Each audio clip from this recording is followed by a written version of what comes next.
Sa isang maliit at tahimik na baryo na napapalibutan ng luntiang palayan, ay naninirahan ang pamilya ni Mang Isko, Aling Rosa, at ang kanilang dalawang anak na sina Lito at Maya. Mahirap ang kanilang buhay. Ang kanilang maliit na kubo ay yari lamang sa kawayan at nipa, at kapag umuulan ay tumutulo ang bubong.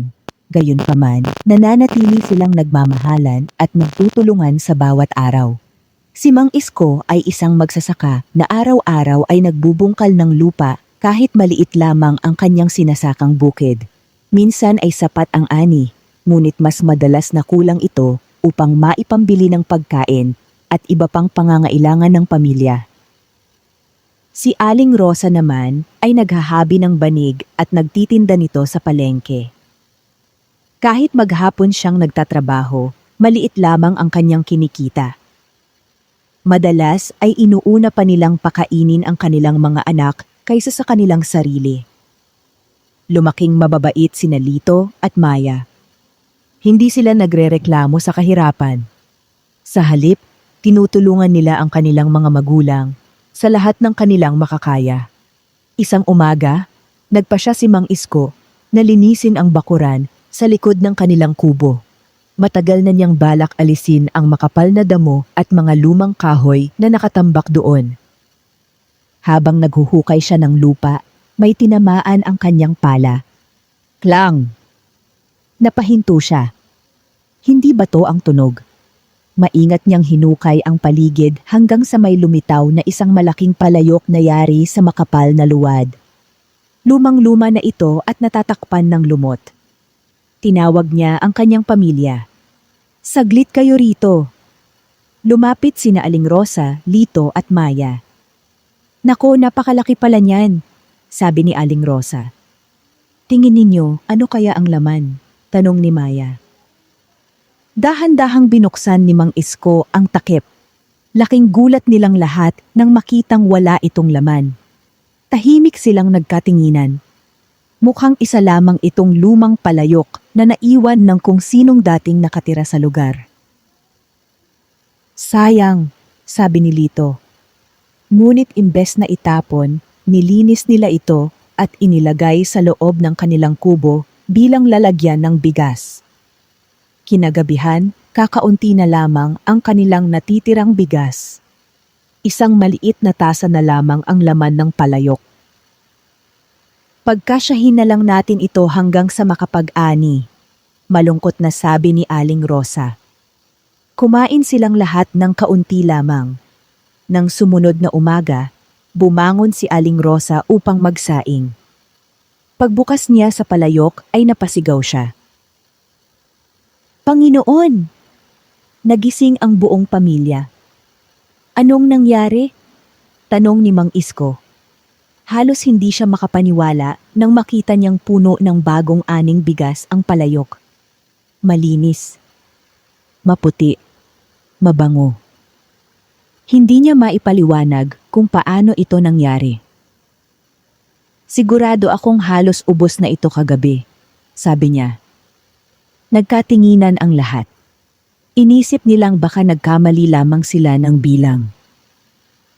Kumuha sila ng sapat na bigas at nagsaing.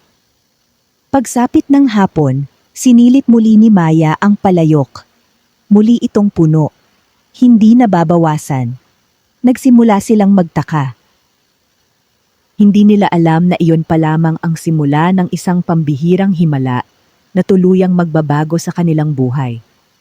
Lumipas ang ilang araw na hindi nauubos ang laman ng palayok. Kahit ilang ulit silang kumuha ng bigas sa isang araw, palagi itong napupuno pag sikat ng araw. Hindi na kinailangang mangutang ni Aling Rosa sa tindahan. Hindi na rin nag-aalala si Mang Isko kung saan kukuha ng pagkain. Ngunit hindi nila ipinagsabi ang kanilang natuklasan. Natatakot silang baka maagaw ito o baka mawala ang biyayang kanilang natanggap. Isang araw ay may dumating na matandang pulubi sa kanilang bahay. Nay, Tay, maaari po ba akong makahingi ng kahit kaunting makakain? Napatingin si Mang Isko at Aling Rosa sa isa't isa. Kahit mahirap pa rin sila, hindi sila nagdalawang isip. Pumasok po kayo, sabi ni Aling Rosa. Pinakain nila ang matanda hanggang mabusog. Bago ito umalis ay ngumiti ito.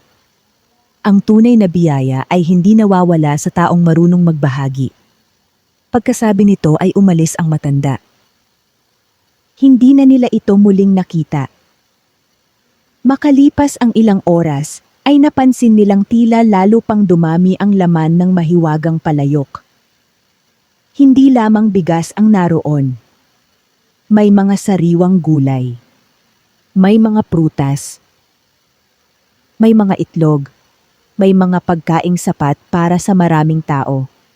Lalong namangha ang pamilya. Mula noon ay araw-araw silang nagbibigay ng pagkain sa mga kapitbahay na nagugutom. Hindi nagtagal ay napansin ng buong baryo na tila hindi na uubusan ng pagkain ang pamilya ni Mang Isko. Marami ang natuwa para sa kanila. Ngunit hindi lahat ay masaya. May isang mayamang negosyante sa baryo na si Don Arturo. Kilalang kilala siya sa pagiging sakim.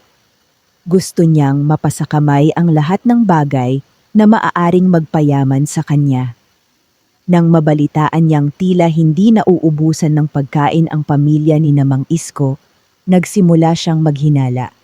Hindi pangkaraniwan iyon, sabi niya sa kanyang sarili. Iimbestigahan ko ang lihim ng pamilyang iyon. Hindi alam ni Mang Isko na may taong unti-unti nang nagbabalak kunin ang mahiwagang palayok na naging dahilan ng pag-asa at pag-unlad ng kanilang pamilya. Mabilis na kumalat sa buong baryo ang balita tungkol sa biglang pag-unlad ng pamilya ni Mang Isko. Hindi na sila nagugutom at araw-araw pa silang namimigay ng pagkain sa mga nangangailangan.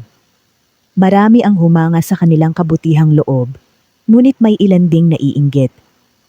Pinakamalaki sa mga ito si Don Arturo, ang pinakamayamang tao sa baryo. Marami siyang lupain, tindahan, at mga tauhan, ngunit hindi pa rin siya nasisiyahan.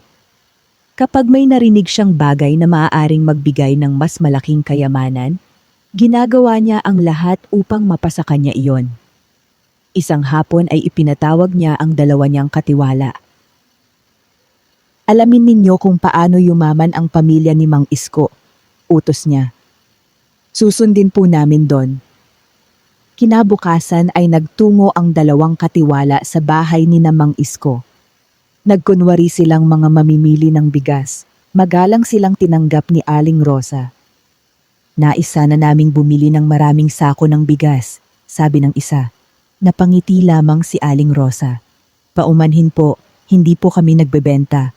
Ang sobra naming bigas ay ibinibigay namin sa mga nangangailangan. Lalong nagtaka ang dalawang lalaki. Paano nagkakaroon ng napakaraming bigas ang isang pamilyang halos wala nang makain noon? Palihim nilang inobserbahan ang bahay. Wala silang nakitang bukirin na puno ng ani. Wala ring malaking bodega.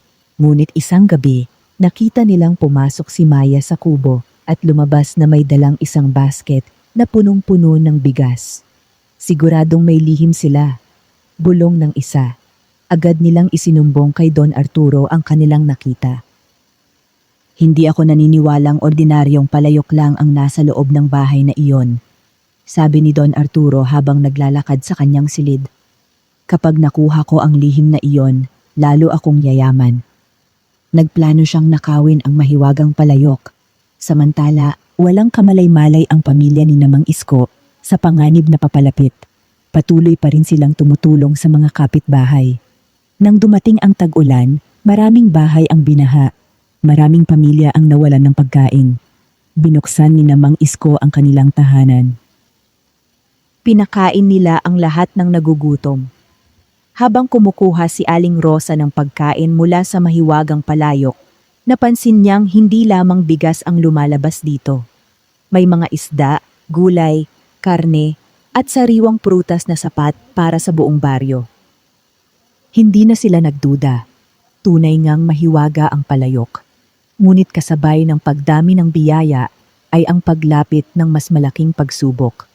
Kinagabihan, habang mahimbing na natutulog ang pamilya, dahan-dahang lumapit sa kanilang bahay ang mga tauhan ni Don Arturo. Bitbit nila ang isang malaking sako.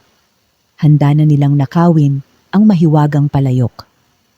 Tahimik na pumasok ang mga tauhan ni Don Arturo sa loob ng kubo. Agad nilang nakita ang lumang palayok sa isang sulok. Narito na ang hinahanap natin, bulong ng isa. Sabay nilang binuhat ang palayok. Ngunit sa kanilang pagtataka, bigla itong naging napakabigat. Pinilit nila itong buhatin, ngunit tila nakaugat ito sa sahig. Lahat ng kanilang lakas ay ginamit, ngunit hindi man lamang ito gumalaw. Biglang umihip ang malamig na hangin. Unti-unting lumiwanag ang palayok. Nagulat ang dalawang magnanakaw.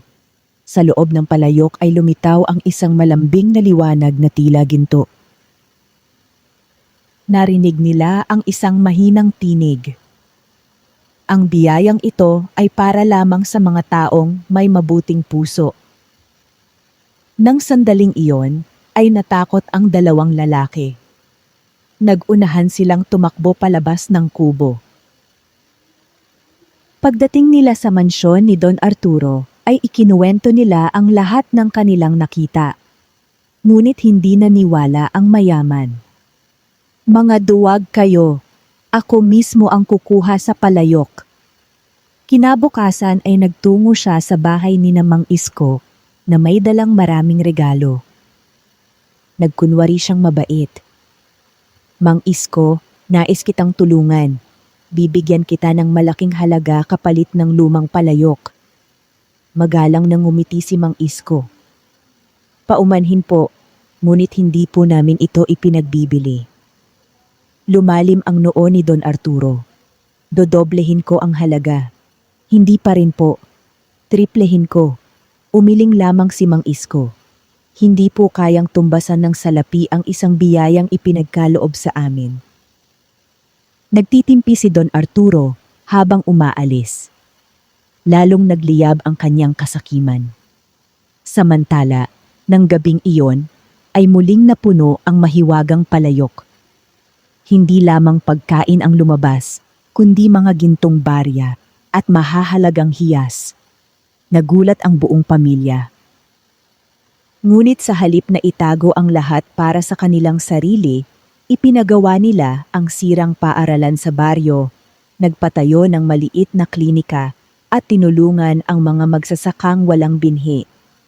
Habang lalo silang nagbabahagi, lalo ring dumarami ang biyayang ibinibigay ng mahiwagang palayok.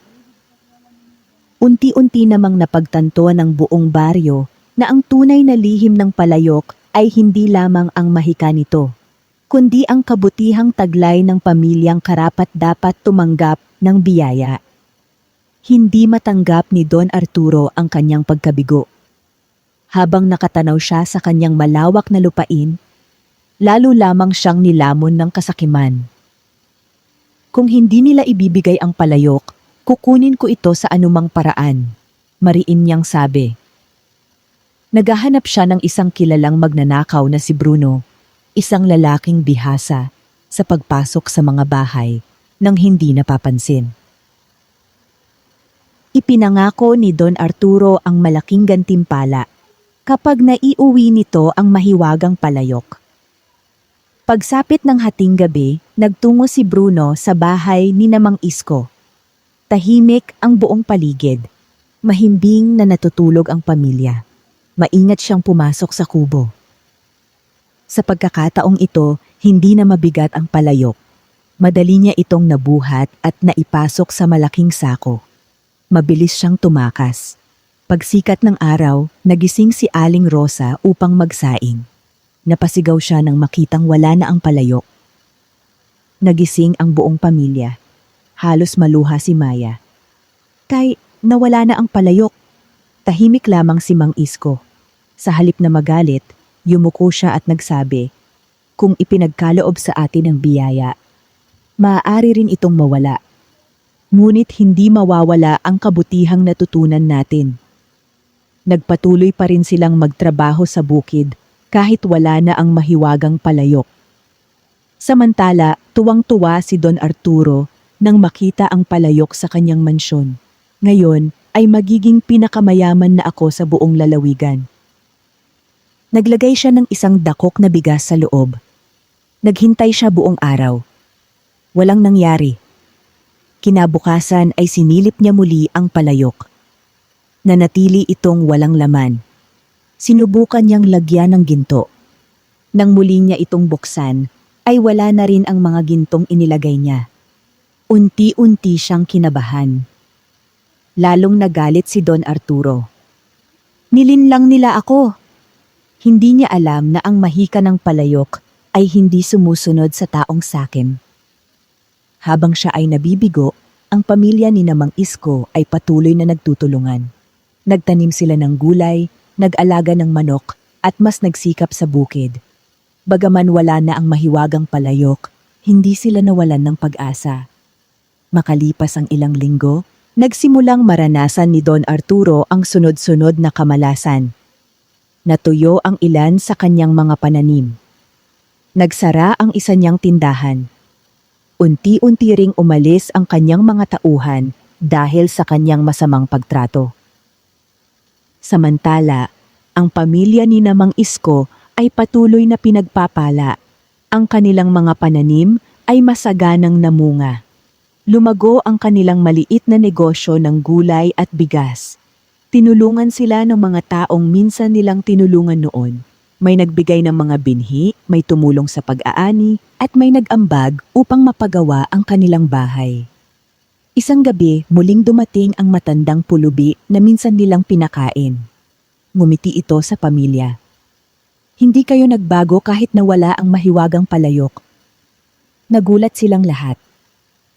Biglang lumiwanag ang paligid. Sa isang iglap ay lumitaw muli ang mahiwagang palayok sa gitna ng kanilang bahay. Napaluha si Aling Rosa. Lumitaw itong muli. Ngumiti ang matanda. Ang mahika ng palayok ay hindi nakasalalay sa kayamanan. Ito ay nananatili lamang sa tahanang puno ng kabutihan, sipag, katapatan, at pagmamahalan.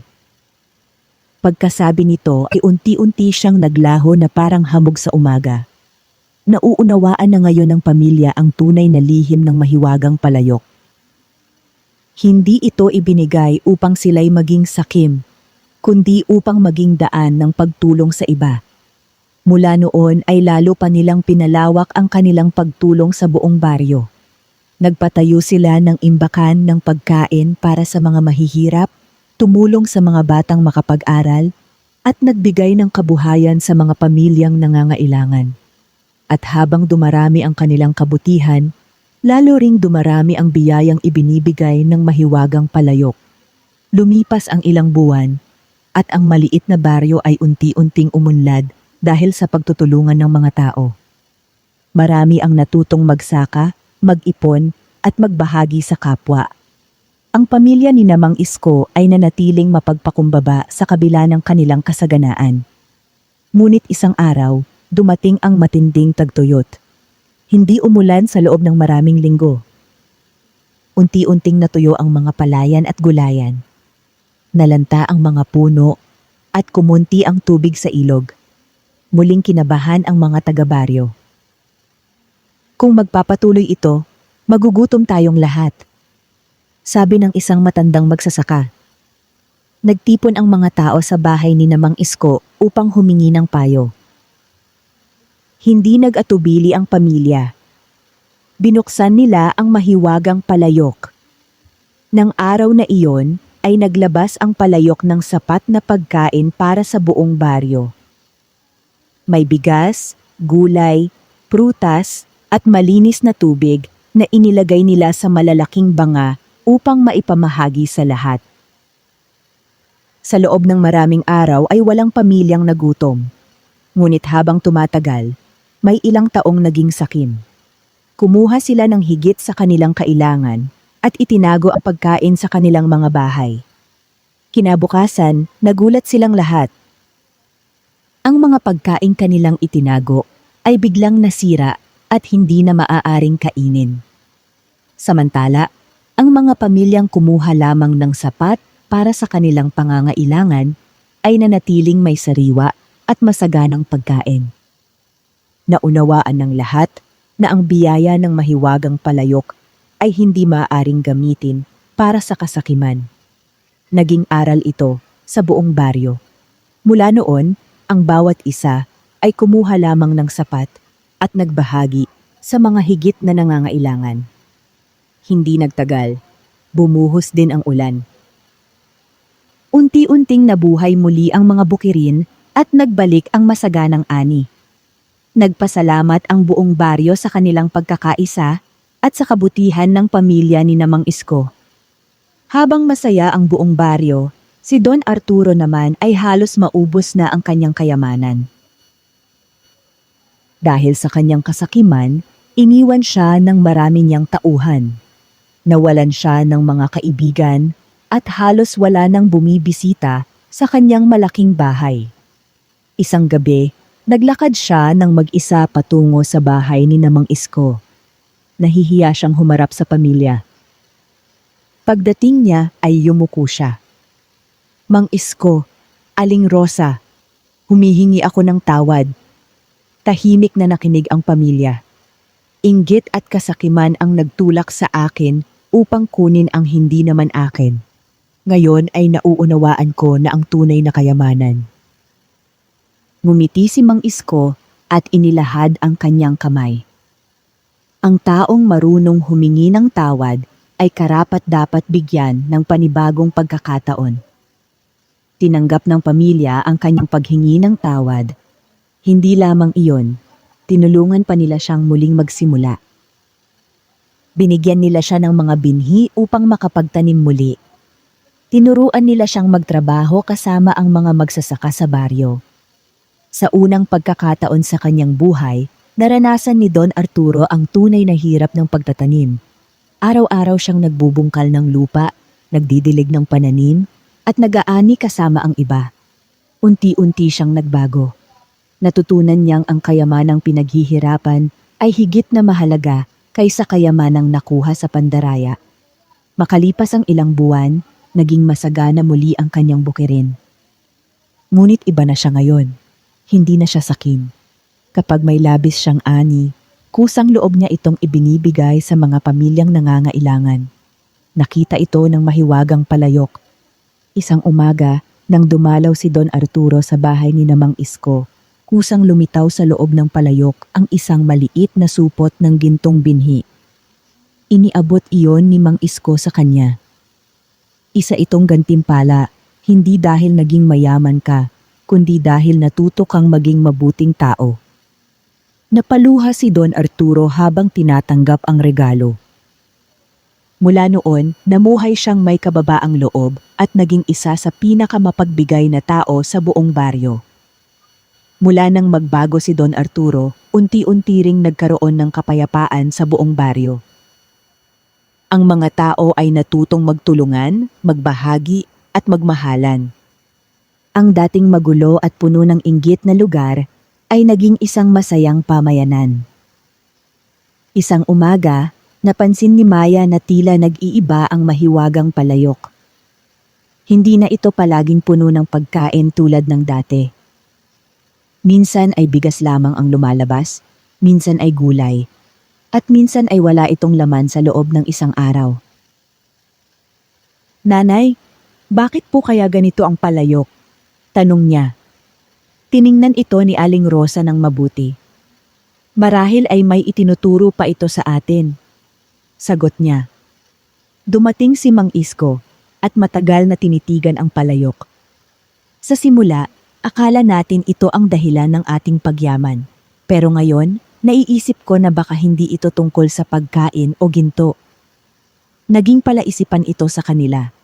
Lumipas ang mga araw at unti-unting nawalan ng mahiwagang anyo ang palayok. Hindi na ito naglalabas ng pagkain o kayamanan. Ngunit sa kabila nito, hindi na nag-alala ang pamilya. Mas maayos na ang kanilang buhay ngayon dahil sa kanilang sariling sipag at pagkakaisa. Isang gabi, muling nagpakita ang matandang pulubi na dati nilang nakilala. Tahimik itong pumasok sa kanilang tahanan.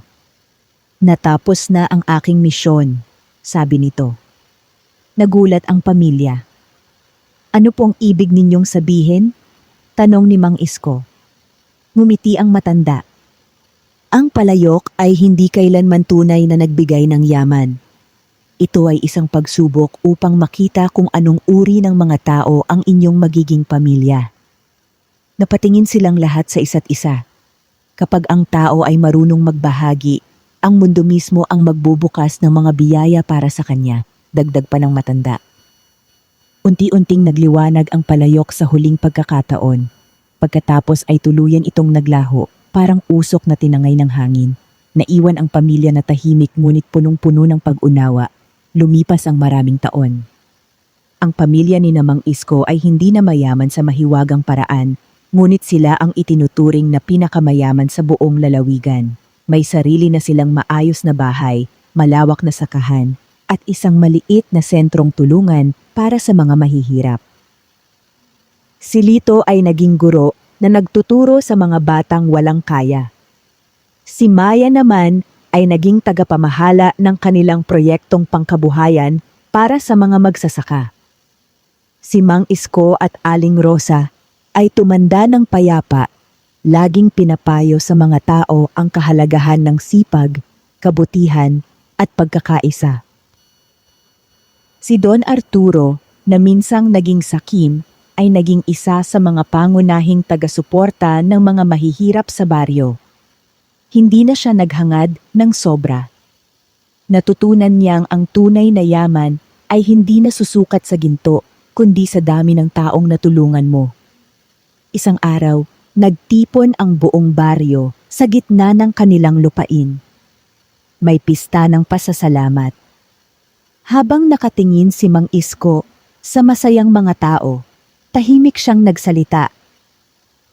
"Ang mahiwagang palayok ay hindi kailanman tunay na kayamanan. Tayo mismo ang gumawa ng ating yaman sa pamamagitan ng kabutihan." Tumango ang lahat. Sa wakas, naunawaan ng buong baryo ang pinakamahalagang aral. Ang tunay na kayamanan ay hindi nagmumula sa mahika, kundi sa pusong marunong magmahal, magbahagi at magsikap. Wakas,